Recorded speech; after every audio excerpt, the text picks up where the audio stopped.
ಆನಂದ ಸಾರ್ವಜನಿಕ ಆಸ್ಪತ್ರೆಯಲ್ಲಿ ಮಾನಸಿಕ ಆರೋಗ್ಯ ಜಾಗೃತಿ ಕಾರ್ಯಕ್ರಮ.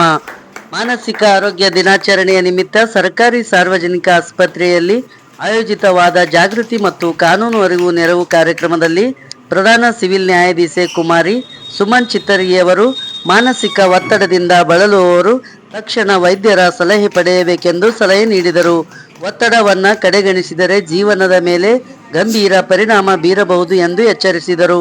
ತಾಲೂಕಾ ಆರೋಗ್ಯಾಧಿಕಾರಿ ಡಾಕ್ಟರ್ ಸುಶೀಲ್ ಕುಮಾರ್ ಅಂಬೂರೆ ಅಧ್ಯಕ್ಷತೆಯಲ್ಲಿ ನಡೆದ ಕಾರ್ಯಕ್ರಮದಲ್ಲಿ ಸಾರ್ವಜನಿಕ ಆಸ್ಪತ್ರೆಯ ಮುಖ್ಯ ಆಡಳಿತಾಧಿಕಾರಿ ಡಾಕ್ಟರ್ ಉಮಾಕಾಂತ್ ರಾಜಗಿರಿ ಮತ್ತು ನ್ಯಾಯವಾದಿ ಸಂಘದ ಹಂಗಾಮಿ ಅಧ್ಯಕ್ಷ ಬಲ್ಬೀಂ ಟಿ ಶಿಂದೆ, ಹಿರಿಯ ಆರೋಗ್ಯ ನಿರೀಕ್ಷಣಾಧಿಕಾರಿ ಅಬ್ದುಲ್ ರೌಫ್ ಉಪಸ್ಥಿತರಿದ್ದರು. ನ್ಯಾಯವಾದಿ ಎಂವಿ ಎಕ್ಬೋಟೆ ಕಾನೂನು ಜಾಗೃತಿ ಉಪನ್ಯಾಸ ನೀಡಿದರು. ಸುಧೀರ್ ಪರಶೆಟ್ಟಿ ನಿರೂಪಿಸಿದರು. ನಾಗರಾಜ್ ವಂದಿಸಿದರು. ಈ ಸಂದರ್ಭದಲ್ಲಿ ಆಸ್ಪತ್ರೆಯ ಸಿಬ್ಬಂದಿಗಳು, ನ್ಯಾಯವಾದಿಗಳು, ಸಾರ್ವಜನಿಕರು ಉಪಸ್ಥಿತರಿದ್ದರು. ವರದಿ ಡಾಕ್ಟರ್ ಅವಿನಾಶ್ ದೇವನೂರ.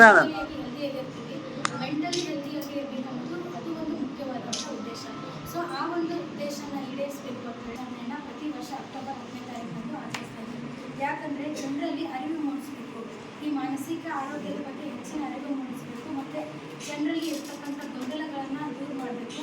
ಅದರಿಂದ ಕೆಲವೊಬ್ಬರಿಗೆ ಇರುತ್ತೆ, ಮಾನಸಿಕವಾಗಿ ತೊಂದರೆಗಳಿರುತ್ತೆ, ಬಟ್ ಅದನ್ನು ಯಾರು ಈಗ ಫಿಸಿಕಲ್ ತೊಂದರೆಗಳಾದರೆ ನಮ್ಗೆ ಡೈರೆಕ್ಟಾಗಿ ಕಾಣಿಸುತ್ತೆ, ಇವ್ರಿಗೆ ತೊಂದರೆ ಇದೆ ಅಂದರೆ ನಾವು ಹಾಸ್ಪಿಟ್ಲಿಗೆ ಕರ್ಕೊಂಡು ಹೋಗ್ತೀವಿ, ಟ್ರೀಟ್ಮೆಂಟ್ ಕೊಡ್ತೀವಿ, ಅದೆಲ್ಲ ಮಾಡ್ತೀವಿ. ಬಟ್ ಮಾನಸಿಕ ತೊಂದರೆಗಳನ್ನು ಅವರೊಬ್ಬರೇ ಅನುಭವಿಸ್ತಾ ಇರ್ತಾರೆ, ಅಥವಾ ಅವ್ರ ನಿಯರ್ ಬೈ ಗ್ರೂಪ್ ಏನಿರುತ್ತಲ್ಲ ಅವ್ರಿಗಷ್ಟೇ ಗೊತ್ತಾಗುತ್ತೆ ಇವ್ರಿಗೇನೋ ತೊಂದರೆ ಆಗಿದೆ ಅಂತೇಳಿ. ಯಾಕಂದರೆ ಅದನ್ನು ಬೇರೆಯವ್ರು ಹೇಳಿದರೆ ಬೇರೆಯವ್ರೇನೋ ಅನ್ಯತಾ ಭಾವಿಸ್ತಾರೆ, ನನಗೇನೋ ಆಗಿದೆ ಅಂತ ಬೇರೆಯವ್ರೇನೋ ತಿಳ್ಕೊತಾರೆ ಅಂತ ಅವ್ರು ಯಾರು ಬೇರೆಯವ್ರ ಹತ್ರ ಶೇರು ಮಾಡೋಕ್ಕೆ ಹೋಗಲ್ಲ.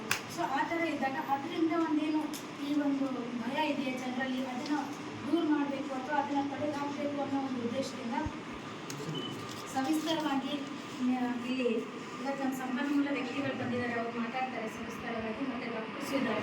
ಸೊ ನಾನು ಇದ್ರ ಬಗ್ಗೆ ಜಾಸ್ತಿ ಹೇಳಕ್ಕೆ ಹೋಗಲ್ಲ.